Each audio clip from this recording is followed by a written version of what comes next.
Hello friends, welcome to all of you once again. आज की class में हम बात करेंगे नस्ट इक्वेशन के एप्लीकेशन के बारे में, जो कि काफ़ी इंपॉर्टेंट है। एवरी ईयर इंट्रेंस में पूछा जाता है और बोर्ड्स में भी आते हैं क्वेश्चंस। तो मैंने कुछ यहाँ पे 6 क्वेश्चंस लिखे हैं स्क्रीन के ऊपर, उसका सोल्यूशन मैं आपको प्रोवाइड करूँगा।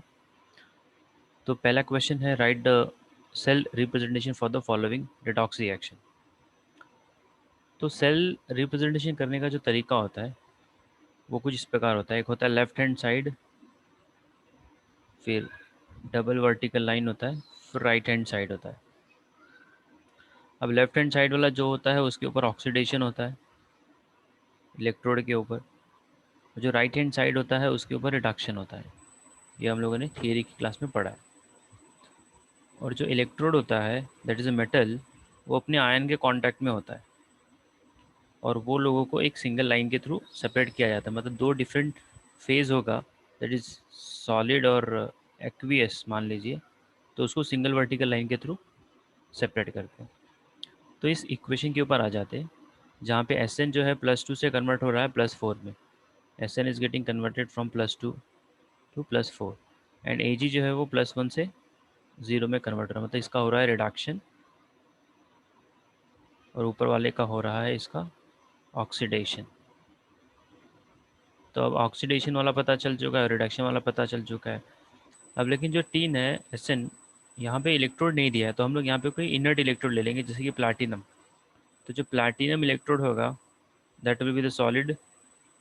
ठीक है, ये कांटेक्ट में होगा Sn+2 aqueous comma Sn4 plus aqueous, then double vertical line, that is salt bridge, then you'll have a Ag plus aqueous, single vertical line, Ag solid। तो ऊपर जो कंडीशन दिया है इक्वेशन का, जो कंडीशन पे जो इक्वेशन दिया है, तो उसका सेल रिप्रेजेंटेशन ये बनेगा। ठीक है, तो राइट हैंड साइड पे सिल्वर आ चुका है, इसका हो रहा है रिडक्शन। और जो लेफ्ट हैंड साइड पे दिया है आपका टीन है, उसका होगा ऑक्सीडेशन। तो वहाँ पे कोई इलेक्ट्रोड तो होना ही चाहिए, तो इलेक्ट्रोड यहाँ पे मैंने प्लैटिनम इलेक्ट्रोड को कंसिडर किया है। तो ये क्वेश्चन नंबर 1 का सोल्यूशन है। अब हम बात करेंगे क्वेश्चन नंबर 2। तो क्वेश्चन नंबर 2 पे, calculate the EMF of a Daniell cell when the concentration of ZnSO4 and a copper sulfate are 0.001 and 0.1 molar respectively. The standard EMF of the cell is 1.1 volt आपको दिया है। ठीक है, तो इस condition पे हमको जो है कैलकुलेट करना है इसका ईएमएफ। अब नस्ट इक्वेशन का जो फॉर्मूला होता है, ये आपका डैनियल सेल, तो डैनियल सेल का पहले तो इक्वेशन लिख देता हूँ मैं। Zinc solid gets treated with the copper sulphate, तो जिंक का ऑक्सीडेशन होता है और वो बन जाता है ZnSO4, और कॉपर का रिडक्शन होता है, वो बन जाता है Cu। क्योंकि यहाँ पे कॉपर की ऑक्सीडेशन नंबर क्या है, +2 है। यहाँ पे जिंक की ऑक्सीडेशन नंबर क्या है, 0 है। 0 से किस में आ गया, +2 में आएगा। और ये कॉपर का ऑक्सीडेशन नंबर क्या हो गया, 0 हो गया। अब जो नस्ट इक्वेशन है वो होता है E cell is equals to E not cell minus 0.0591 upon n log of product upon reactant. ठीक है, तो P अपॉन R लिख देता हूँ मैं, concentration of P upon concentration of R। अभी इधर देखिए, जो ऑक्सीडेशन हो रहा है यहाँ पे वो जिंक का हो रहा है। ठीक है, और रिडक्शन किसका हो रहा है, आपका कॉपर का हो रहा है। तो जिंक का कॉन्सेंट्रेशन ये लोगों ने दिया है 10⁻⁻3। तो इसी इक्वेशन को मैं आगे ऐसे बढ़ाता हूँ, ई नॉट सेल, अब ऐसे हमको दिया है ई नॉट सेल की वैल्यू -0.0591 अपॉन एन का वैल्यू क्या है, यहाँ पे 2 है। ये 2 कैसे आ रहा है, zinc gets converted into Zn2 +2 electron, और Cu+2 जो है वो 2 इलेक्ट्रॉन को गेन करके बन जाता है Cu। ठीक है, तो ये इसका इक्वेशन है ऑक्सीडेशन और रिडक्शन का। तो दोनों को जब ऐड कर दोगे तो ये इक्वेशन बनेगा, zinc plus Cu2 plus give you Zn+2 plus copper. 2 electron cancel out हो जाएगा। हम लोग जो सॉलिड लेते हैं, सॉलिड की एक्टिविटी जो होती है वो 1 मानी जाती है। तो कॉपर और जिंक बच रहा है तो उसका एक्टिविटी हमको दिया है 10⁻³ आपका जिंक का दिया है और 10⁻1 कॉपर का दिया है। तो ये हो जाएगा लॉग ऑफ 10⁻³ अपॉन 10⁻⁻1। क्लियर है यहाँ पे। और ई नॉट सेल की वैल्यू हमको दी गई है 1.1 माइनस 0.0591 अपॉन 2 लॉग ऑफ 10⁻³ और ये तो ऊपर जाके हो जाएगा 10⁻²। अभी -2 आगे आएगा, -2 और ये आगे 2 माइनस है तो 2 हो जाएगा, 2 और ये 2 कैंसिल आउट हो जाएगा तो बचेगा क्या 1 माइनस 1.1 प्लस 0.0591। तो ये बेसिकली हो जाएगा 1.159 volt is the final value for this question. ठीक है, सिंपल क्वेश्चन है। नाउ क्वेश्चन नंबर 3 की बात करते हैं। Calculate the E naught and the E cell for the redox reaction. ये लोग ने दिया है तो हमको यहाँ पे जो है रिडक्शन पोटेंशियल दिया है एस का और पी का। और उसने पूछा यहाँ पे हमको 3 चीज़ें पूछ रहा है वो। पहली बात तो सेल का जो रिप्रेजेंटेशन है वो सही है क्या। उसके बाद what is the E not cell, what is the E cell. ठीक है, तो एक एक करके हम लोग यहाँ पे कैलकुलेट करेंगे। सी इसका सोल्यूशन देखिए। तो सबसे पहले नेक्स्ट इक्वेशन लिख दूँ मैं, E cell is equals to E not cell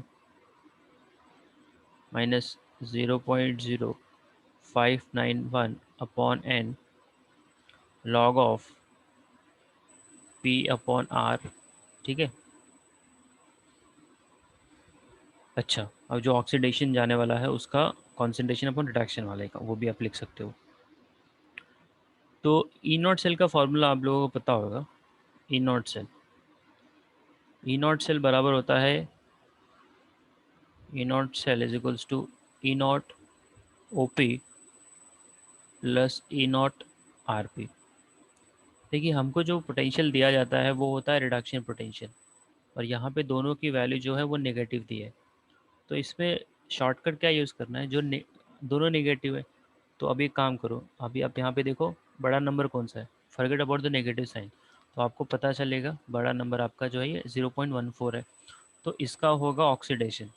hint क्या है, जब दोनों नेगेटिव दिया जाता है रिडक्शन पोटेंशियल तो वो केस में क्या करना है, you are just forget about the negative sign, look after the bigger number. तो बड़ा नंबर कौन सा है 0.14 और ये दिस इज 0.13। तो 0.14 बड़ा नंबर है तो इसका हो जाएगा ऑक्सीडेशन। ये जस्ट हिंट है। ठीक है, इसका हम लोग करेंगे ऑक्सीडेशन। अच्छा, जब इसका आप ऑक्सीडेशन करोगे तो इसका हमको ओपी चाहिए, तो दिया तो रिडक्शन पोटेंशियल है तो इसका मैं ओपी लिख देता हूँ। तो ओपी क्या हो जाएगा, सेम हो जाएगा, खाली साइन चेंज हो जाएगा। तो ये हो जाएगा 0.14 प्लस रिडक्शन पोटेंशियल कितना दिया है माइनस ऑफ 0.13 वोल्ट। तो इसको सिंप्लीफाई करेंगे तो कितना आ रहा है 0.01 वोल्ट आ रहा है आपका ई नॉट सेल। ओपी और आरपी जो होता है वो सेम होता है, खाली नेगेटिव साइन का वहाँ पे फ़र्क आ जाता है। तो जब आपको दो इलेक्ट्रोड दिया जाता है दोनों नेगेटिव हैं तो आपको क्या करना है, just look after the bigger number, forget about the negative sign. तो जो बड़ा नंबर होगा, बिगर नंबर जो होगा उसका आपने क्या करना है, ऑक्सीडेशन करना है। Will do the oxidation. अगर दोनों नंबर पॉजिटिव दिया है स्टार्टिंग, जैसे यहाँ पे नेगेटिव दिया था, if you get a positive both, तो जो दोनों अगर पॉजिटिव स्टार्टिंग से ही दिया है तो जो बड़ा नंबर होगा उसका रिडक्शन करना है। ठीक है, और छोटे नंबर का क्या करना है, ऑक्सीडेशन करना है। जब एक पॉजिटिव दिया है और एक नेगेटिव दिया तो नेगेटिव वाले का हम लोग ऑक्सीडेशन करेंगे। तो ये कुछ हिंट है, दिमाग में रखना, पॉजिटिव वाले का रिडक्शन करेंगे। ठीक है, तो यहाँ पे ई नॉट सेल मिल चुका है, दैट इज़ 0.01 वोल्ट। अब ई सेल निकाल लीजिए, इस फॉर्मूले में ये पुटअप कर दीजिए। ठीक है, और कॉन्सेंट्रेशन हमको दिया ही है पीबी का। अभी देखो टीन का क्या हो रहा है आपका, ऑक्सीडेशन हो रहा है, और ऑक्सीडेशन पोटेंशियल कितना दिया है 1 दिया है। और पीबी का रिडक्शन हो रहा है, उसका दिया है 10⁻⁻³ आपका 3। तो oxidation upon reduction, oxidation upon reduction हम लोग लिखेंगे। तो ई नॉट सेल की वैल्यू हमको मिल चुकी है 0.01 minus 0.0591 upon number of electron का कितना इन्वॉल्वमेंट है, +2 है, तो 2 से डिवाइड कर दो। लॉग ऑफ, अब जो ऑक्सीडेशन है उसका कॉन्सेंट्रेशन 1 है, 1/10⁻³ अभी -3 ऊपर जाएगा तो क्या हो जाएगा, 3 हो जाएगा, लॉग 3 का वैल्यू 3 हो जाता है, तो ये हो जाएगा 0.01 -3 इंटू 0.0591/2। क्लियर है, दिस इज प्योरली कैलकुलेशन। अच्छा, अब इसको सिंप्लीफाई कर दो, तो इसको सिंप्लीफाई करने पे जो पूरा वैल्यूज मिलेगा ई सेल का वैल्यू, तो वो आता है, ये बड़ा नंबर है आपका 3, ये इसको सिंप्लीफाई कर दोगे तो ये 1.5 हो जाएगा। 1.5 इंटू ये करके सब्ट्रैक्ट मारोगे तो ये नंबर आता है -0.08 वोल्ट। तो ई सेल का वैल्यू क्या आ गया भाई, नेगेटिव आ गया। अब ई सेल का वैल्यू नेगेटिव नहीं चलेगा, ई सेल का वैल्यू नेगेटिव नहीं होगा, तो इसका मतलब सेल का जो रिप्रेजेंटेशन है वो गड़बड़ है। सेल काम करेगा क्या, no, cell will not work, cell will not work. तो यहाँ पे हमको 3 चीज़ें फाइंड आउट करने को मिली थी, E not cell, E cell and the reaction is feasible or not. So we can say that reaction is not feasible at all because each cell is coming as a negative. Each cell has to be positive. Then only it is a feasible. ठीक है. Now moving to the question number 4. Calculate the equilibrium constant. K पूछ रहा है वो यहाँ पे. ठीक है. तो equilibrium constant निकालना है तो यहाँ पे वही नेक्स्ट इक्वेशन यूज में आएगा. तो सबसे पहले जो है हम लोग आपका इक्वेशन लिख लेते हैं. तो सोल्यूशन स्टार्ट करते हैं. इक्वेशन ऑलरेडी यहाँ पे दिया है, Fe जो है वो हो रहा है oxidised. So this is the oxidation, और जो Ce+4 है वो Ce+3 में जा रहा है, इसका हो रहा है रिडक्शन. ठीक है. अच्छा, we need to calculate the equilibrium constant. क्या निकलना भाई हमको, इक्विलिब्रियम कांस्टेंट. अब इक्विलिब्रियम कांस्टेंट मतलब क्या भाई, कैसे निकालना है. ठीक है. तो ई नॉट सेल का पहले हम लोग वैल्यू निकाल लेते हैं यहाँ पे, क्योंकि आपको रिडक्शन पोटेंशियल दिया है, ये आपका आरपी है, क्योंकि +3 से +4 से क्या जा रहा है, +3 में जा रहा है, और ये +3 से +2 में जा रहा है, तो दोनों का रिडक्शन ही, इसका मतलब ये आरपी ही दिया है. अच्छा, दोनों पॉजिटिव में दिया है तो जो बड़ा नंबर है उसका रिडक्शन हो जाएगा, तो ये हो जाएगा फिर रिडक्शन में चला जाएगा, और जो छोटा नंबर है उसका हो जाएगा ऑक्सीडेशन. अगर वो ऑक्सीडेशन में जाएगा तो उसका हमको क्या लगेगा, ओपी लगेगा. हमको दिया है क्या, आरपी दिया है, तो इसका नेगेटिव साइन कर देंगे. तो E not cell is equals to E not O P plus E not R P. अब अगर आप पोटेंशियल को देखेंगे तो पोटेंशियल के हिसाब से 1.4 का क्या होना चाहिए, रिडक्शन होना चाहिए, और 0.68 का ऑक्सीडेशन होना चाहिए, लेकिन ये तो रिडक्शन पोटेंशियल है, तो इसका ऑक्सीडेशन पोटेंशियल करेंगे तो इसको नेगेटिव कर देंगे. तो ऑक्सीडेशन पोटेंशियल क्या हो जाएगा भाई, नेगेटिव. सो नेगेटिव 0.68 प्लस 1.44, तो इसको सिंप्लीफाई करने पे 0.76 आ जाएगा वोल्ट. तो ये हमारा क्या है, this is the E not cell, this is the E not cell. यहाँ तक बात क्लियर है. ठीक है. अच्छा, अब जो है इक्विलिब्रियम कांस्टेंट निकालना है तो वो भी ज़रा देख लेते हैं. See, E cell is equals to E not cell minus 0.0591/n log of K, log of K. अब आपको पता है एट इक्विलिब्रियम, क्या भाई, एट इक्विलिब्रियम ई सेल क्या होता है, ज़ीरो होता है. ई सेल की वैल्यू क्या होती है, ज़ीरो, बिकॉज उसने ऑलरेडी बोला है कैलकुलेट द इक्विलिब्रियम कांस्टेंट, तो इक्विलिब्रियम तो होना ही चाहिए. तो ई सेल को ज़ीरो कर दो तो ई नॉट सेल बराबर क्या हो जाएगा, ई नॉट सेल बराबर ये पूरा का पूरा जो है इस तरफ आ जाएगा. So E not cell this is 0.059 and log of K. अब के निकालना है आपको, क्या भाई, के निकालना है. अब इसको मैं क्या करता हूँ, सिंप्लीफाई कर लेता हूँ एज इसको 0.06 पकड़ लेता हूँ. तो 0.06 6/n। n की वैल्यू क्या जा रही है? 1 जा रहा है, क्योंकि ये +4 से +3 गया, ये +3 से +2 गया, तो n का वैल्यू क्या हो गया? 1 हो गया। और ये हो जाएगा log ऑफ Kc। और ई नॉट सेल का वैल्यू आपने यहाँ पे फाइंड आउट ही कर लिया है, बराबर 0.76 वोल्ट। अब मुझे क्या करना है?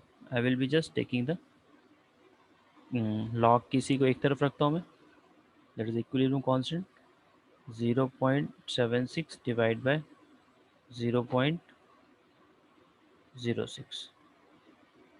अब इसको सिंप्लीफाई करते हैं हम लोग, ठीक है? तो सिंप्लीफाई करने पे यहाँ पे जो, क्योंकि इसको डिवाइड करेंगे फिर एंटी लॉग लेंगे, तो फाइनल जो वैल्यू Kc का मिलता है that comes nearly 4.64 into 10⁻12। This is the final value of equilibrium constant. दोनों को डिवाइड कर दीजिए, फिर जो नंबर आएगा उसका आप एंटी लॉग ले लीजिए, so that is the final value. I hope concept समझ में आ रहा है। Now question number 5। Question number 5 में जो है, they have given us AU जो है +1 से 0 में कन्वर्ट हुआ, तो उसका पोटेंशियल 1.69 वोल्ट है। और वही AU जो है +3 से 0 में गया तो 1.4। अब वो क्या पूछ रहा है? आप +3 से +1 में लेके जाओ। +1 से 0 में लेके गए तो 1.69 वोल्ट था, +3 से 0 में लेके गए तो 1.4 था। अब मैं +3 से +1 में लेके जाऊँ तो क्या मेरा EMF रहेगा? तो ये नॉर्मली ऐड सब्ट्रैक्ट डायरेक्टली नहीं कर सकते EMF को, ठीक है? एक एक्सटेंसिव और इंटेंसिव प्रॉपर्टी होती है, वो आगे आप देखेंगे। तो एनर्जी जो है उसके टर्म्स में डील करेंगे। तो पहला वाला इक्वेशन जो है, AU +1 gets 1 electron and forms AU solid. AU solid. अब जब ये +1 से 0 में जा रहा है तो इसके लिए जो EMF दिया है E नॉट सेल, वो कितना दिया है? 1.69 वोल्ट। ये हो गया आपका इक्वेशन नंबर 1। और इसके लिए मैं लिखूँगा डेल्टा G01। दूसरा इक्वेशन क्या है? AU +3 गेट्स 3 इलेक्ट्रॉन, और ये किस में कन्वर्ट हो रहा है? AU सॉलिड में जा रहा है। अब इसके लिए E नॉट बराबर क्या जाएगा भाई? 1.40 वोल्ट। तो डेल्टा G02 क्या हो गया? इसका फार्मूला आपको पता ही है, delta G is equals to -NF/E। अगर ये डेल्टा G0 है तो ये E नॉट सेल हो जाएगा। क्या हो जाएगा? E naught cell. तो -NF/E नॉट सेल, ये 1 रहेगा, -NF/E नॉट सेल, ये 2 रहेगा। अब मैं क्या करूँ? इक्वेशन 2 में से एक को सब्ट्रैक्ट कर देता हूँ, तो मेरे को नया इक्वेशन मिलेगा, दैट इज़ G3। तो डेल्टा G3 बराबर delta G2 minus delta G1। तो डेल्टा G3 तो हमको पता ही है, -NF/E03 बराबर -NF/E02 माइनस NF/E01। अब NF जो है इक्वेशन टू इक्वेशन वेरी कर रहा है। G1 के लिए N का वैल्यू कितना है? 1 है। और G2 के लिए N का वैल्यू कितना है? 3 है, ठीक है? और G3 के लिए, G3 ये है आपका, तो इसके लिए 2 है, क्योंकि 3 से 1 में जा रहा है तो 2 का यहाँ पे जा रहा है।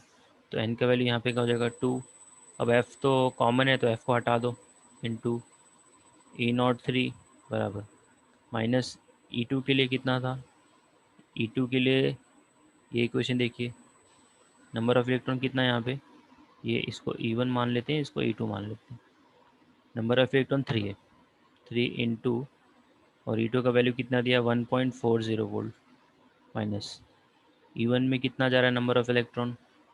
फर्स्ट में 1, सो 1 इंटू E01 कितना दिया है? 1.69, ठीक है?